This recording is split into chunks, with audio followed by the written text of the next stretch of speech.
Nobles frères et sœurs dans le Seigneur à travers le monde entier, demeurons bénis au nom de Jésus-Christ, Saint-Venant.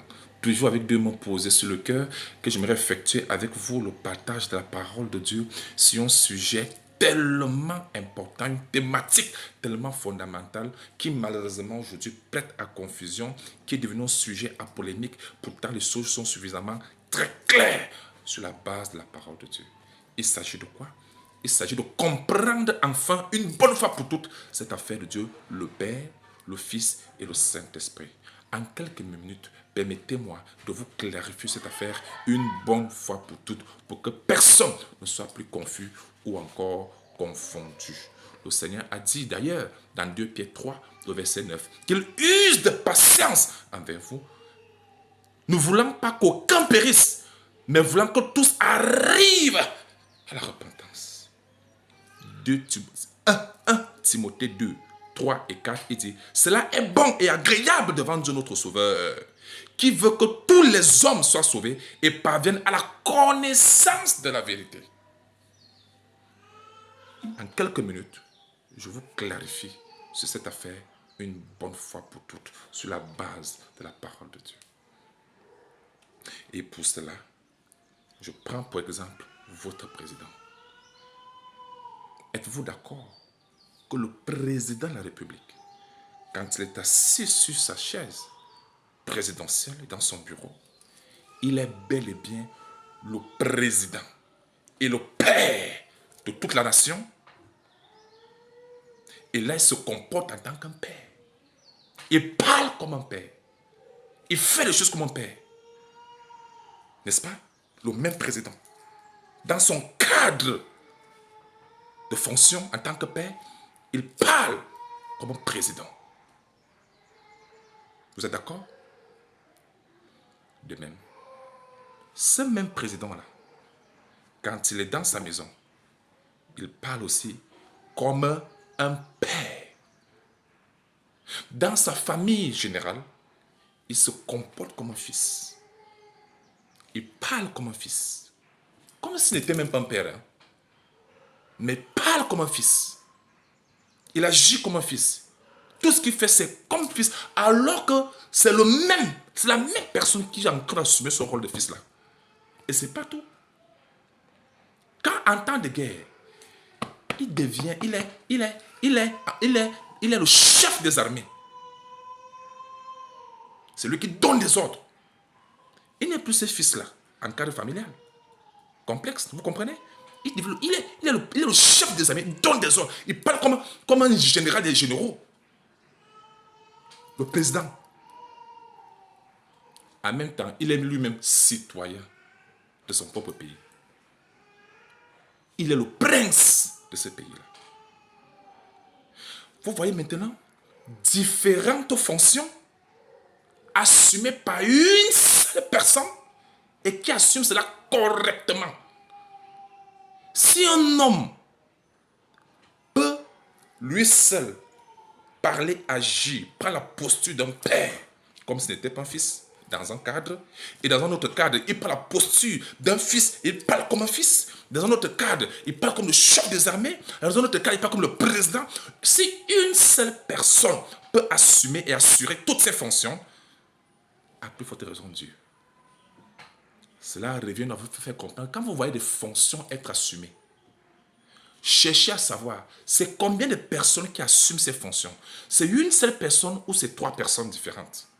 Vous verrez clairement que c'est la même personne au cas où c'est la même personne qui le fait. Vous verrez clairement qu'une seule personne peut assumer plusieurs rôles. Comme si les rôles-là n'étaient pas dépendants des autres. Si l'homme peut le faire, à plus forte raison, le Dieu Tout-Puissant, créateur des cieux et de la terre, à qui rien n'est impossible, Dieu serait-il incapable de le faire? Vous êtes d'accord que Dieu Tout-Puissant, capable de tout, et rien ne lui est impossible, il peut assumer toutes les fonctions au même moment, sans être... Est-ce qu'il est capable de le faire ou il n'est pas capable de le faire? Ton Dieu Tout-Puissant là, est-ce que tu crois qu'il est capable de le faire ou il n'est pas capable de le faire? Si quelqu'un dit oui, quelqu'un de normal va dire oui, normalement. Parce que celui qui dit non, pas forcément qu'il n'est pas normal. C'est normal et c'est logique. Pour un Dieu tout puissant, d'assumer tous les rôles possibles, de jouer tous les rôles de manière simultanée, parce qu'il est tout puissant. Et rien ne lui est impossible. Il peut le faire. S'il a pu créer les cieux et la terre, vous pensez que ce sont les petits rôles qu'il ne pourra pas jouer? Ça, c'est être comme... Bon, amen, ça, c'est être... C'est un problème, quoi. De ne pas penser comme ça. Quelqu'un qui a pu créer les cieux et la terre, l'univers, regardez. Ce sont les petits rôles qu'il ne pourrait pas jouer. Hey! C'est dangereux de ne pas penser comme ça. Dieu est tout puissant.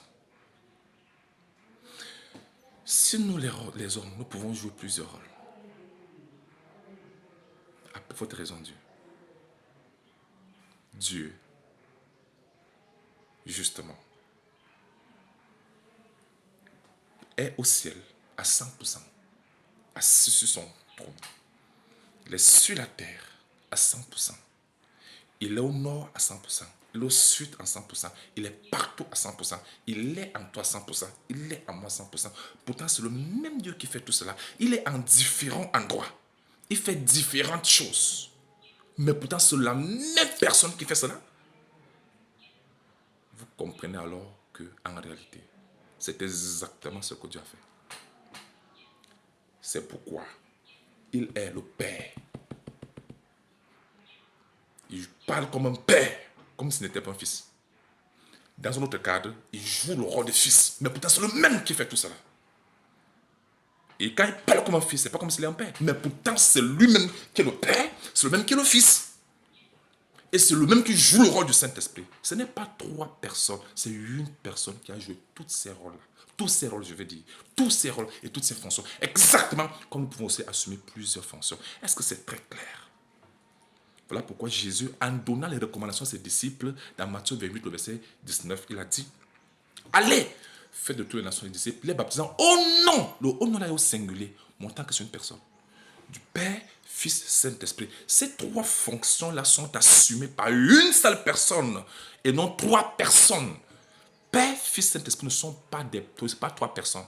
Ce sont des fonctions assumées par une seule et même personne. De même que toi, tu joues le rôle de père dans ton foyer, fils dans ta famille et président dans un autre cadre. C'est la même chose donc. Les apôtres, ayant compris cela, dans Acte 2, 38, sont allés baptiser au nom de Jésus-Christ. Donc, c'est-à-dire, au lieu d'évoquer les différents titres, les différentes fonctions, ils ont plutôt évoqué la personne de Christ qui assume toutes ces fonctions-là. C'était l'application de la recommandation donnée par Jésus. Est-ce qu'on a bien compris cela? Voilà pourquoi c'est dans 2 Timothée 4, verset 1. Il est clairement écrit, je vous en conjure devant Dieu et devant Jésus, qui doit au singulier, parce que Dieu est le titre. Jésus est celui qui assume le titre de Dieu. Il n'est pas seulement Dieu, il est aussi Fils de Dieu, il est aussi le Saint-Esprit, il est le Prince de la paix, il est le Créateur des cieux et de la terre, il est le Tout-Puissant, il est le Dieu Sauveur. En dehors de lui, il n'y a point de Sauveur. Ésaïe 43, le verset 11. C'est le même qui assume tout cela. En Corinthiens, chapitre 12, le verset 6. Différentes opérations, mais c'est le même Dieu qui opère tout cela. Et en tous. Le même Dieu. Donc il opère plusieurs opérations, mais c'est le même Dieu. Donc il n'existe pas trois personnes. Ce n'est pas trois personnes, c'est une personne qui assume tous ces rôles. Bien aimé, pour être plus intelligent, vous savez, quand vous voyez les rôles être assumés, cherchez à savoir, c'est quelle personne qui assume ces rôles ou bien c'est combien de personnes qui assument ces rôles. Quand il s'agit de Dieu, c'est lui seul qui peut le faire. Mais bien aimé, ne pensez pas que Dieu, si quelqu'un dit que Dieu ne peut pas le faire, il est en train de dire que Dieu est limité. Donc ce que lui fait en tant qu'homme, Dieu ne peut pas le faire en tant que Dieu. Ça c'est une insulte. Hey! Ça c'est un blasphème. C'est une abomination de réduire Dieu à la pensée humaine. Ce que nous pouvons faire, Dieu ne peut pas faire. Mais ça c'est complètement la folie. Dieu est capable de tout. Et rien ne lui est impossible. C'est donc lui-même. Isaïe 9, le verset 5. Cet enfant qui vous est né, il est enfant. Ce fils qui nous a donné, il est fils. On l'appellera Dieu puissant, grand D. 3. On l'appellera Père éternel, toujours lui-même. On l'appellera lui le Prince des Pères, consolateur. Donc là, au moins, c'est 7 à 8 titres, fonctions, assumées par une seule personne. C'est ça le mystère de la Bible. En Jean, le verset 20, verset 19, ce Fils est lui-même le Dieu véritable de la vie éternelle. C'est lui-même qui fait tout cela. Ce n'est pas des personnes différentes, non. C'est une seule personne. Comme ton président assume tous ses rôles et que toi aussi tu assumes tous les rôles que tu peux, Dieu lui va au-delà de ce que l'on peut faire. Ce ne sont pas des personnes cachées derrière qui font un jour le rôle de père, l'autre jour le fils. Non, c'est le même Dieu qui a opéré tout cela. Est-ce que maintenant c'est très clair une fois pour toutes? Si vous le confirmez, alors vous avez donc compris le mystère de Dieu dans la parole. Dieu peut agir comme un père, comme s'il n'est pas un fils. De même, toi, tu peux parler comme un père dans ton foyer, comme si tu n'es pas un fils. Mais dans notre cadre, tu prends la place d'un fils et tu parles comme un fils. De même, dans le cadre du salut, de la rédemption pour l'humanité, Dieu est devenu un homme. Il s'est présenté à la personne de Jésus-Christ en tant que fils de Dieu. C'est le même qui a fait cela. Parce qu'en dehors de lui, il n'y a point de sauveur de l'humanité. C'est écrit au Isaïe 43, le verset 11. C'est le même aussi qui est venu à nous par le Saint-Esprit. Quand vous dites que vous avez Jésus-Christ dans vous, est-ce que vous voyez la personne de Jésus? Non, c'est l'Esprit qui est en vous, non? Donc c'est l'Esprit Saint que vous avez vu là, que vous avez en vous là. C'est Jésus-Christ là-bas, en forme spirituelle. C'est le même. Il est partout. Il parle au ciel, il parle sur la terre, il parle au nord, il parle au sud, il parle partout. Il parle en toi, il parle en moi. C'est le même. Rien n'est impossible à Dieu. Bien aimé, il est temps de confirmer que Jésus-Christ, c'est lui dans la personne du Père. Il a dit celui qui m'a vu a vu le Père. Il n'a pas dit celui qui m'a vu verra le Père. Non, celui qui m'a vu a déjà vu le Père. Amen. C'est lui qui est le Fils, qui est venu sur la croix mourir pour nous, en tant que Fils de Dieu. Il s'est rabaissé à notre niveau. À tous les parents qui étudient, qui enseignent à la maternelle, quand vous arrivez à la maternelle, les enfants, vous faites comment? Vous prenez votre posture de parent du genre que non, vous êtes obligé de vous rabaisser à leur niveau. Parler comme les enfants, jouer parler, chanter, danser comme les enfants. Alors que tu n'es pas un enfant, tu t'es juste remis, tu t'es juste baissé, rabaissé jusqu'à leur niveau pour leur permettre de comprendre. C'est exactement ce que Dieu a fait. Il s'est dépouillé de sa gloire. Il est venu à la personne de Jésus. Il parut comme un simple homme. C'est écrit dans Philippiens 2, du verset 5 au verset 10. Il s'est rabaissé à notre niveau.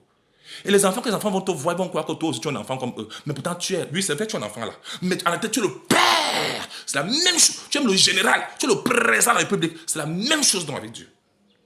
Parce qu'il s'est rabaissé, il s'est dépouillé de sa gloire. Il est venu. Il est 100% seul, 100% sur la terre. Il est venu comme un simple homme. Parler aux hommes, causer avec des hommes, mourir pour les hommes. Les gens pensent que, ah, c'est un fils, il n'est pas Dieu.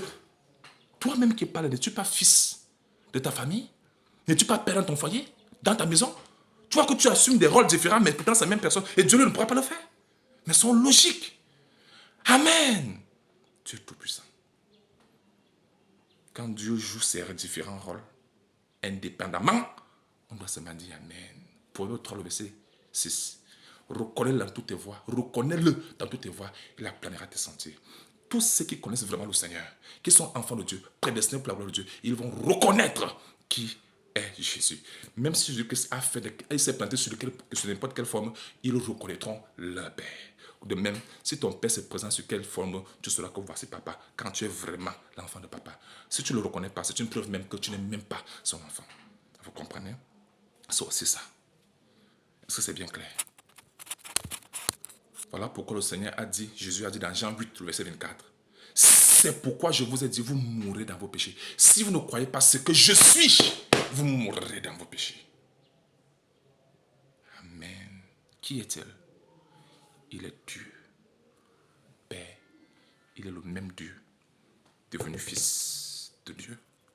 Il est le même Dieu, Saint-Esprit. C'est le même qui assume tous ces rôles-là. Gloire à lui. Parce que Dieu a démontré sa toute-puissance, sa capacité à tout faire. Les gens commencent à douter de qui il est. Et quand vos enfants, vous voyez la maternelle en train de danser avec les enfants vont penser que vous n'êtes qu'enfant, alors que vous êtes le Père. Même chose avec Dieu. Parce que c'est rabaissé à notre niveau. On le traite comme un humain seulement. Il est seulement humain. Non, en dehors de la fonction là, il est Père. De même qu'en dehors de ce professeur qui joue avec les enfants comme un enfant, en dehors de ça, il est plus qu'un simple professeur des enfants. C'est un Père en général. De même, c'est ce que Dieu est également. Est-ce que c'est très clair? Amen.